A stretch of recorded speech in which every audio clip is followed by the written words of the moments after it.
आपण पाहताय महाराष्ट्रातील सर्वात जलद news network Maharashtra police news 24। वीज वितरण कंपनीच्या गलथान कारभारामुळे शेतकऱ्यांचे शॉर्ट सर्किटमुळे लागलेल्या आगीत 5 एकर ऊस जळून खाक झाले आहे। नमस्कार, आपण पाहताय महाराष्ट्र पोलीस न्यूज 24। वीज वितरण कंपनीच्या गलथान कारभारामुळे शॉर्ट सर्किटमुळे लागलेल्या आगीत सुमारे 5 एकर ऊस जळून खाक झाल्याची घटना परंडा तालुक्यातील बोंजा गावात घडली।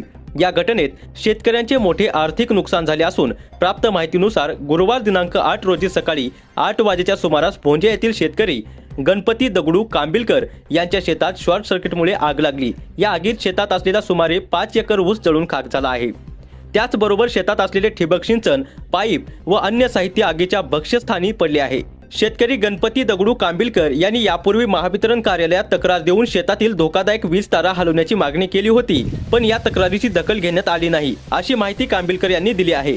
या आगीमुळे शेतकऱ्यांचे मोठे नुकसान झाले असून भरपाई देण्यात यावी अशी मागणी करण्यात येत आहे। वरील घटनेच्या माहितीसाठी संबंधित अधिकारी यांना झालेल्या जळालेल्या ऊसाची नुकसान भरपाई मिळावी म्हणून निवेदनाद्वारे मागणी केली आहे। महाराष्ट्र पोलीस न्यूज 24 साठी महाराष्ट्र प्रतिनिधी हारून शेख।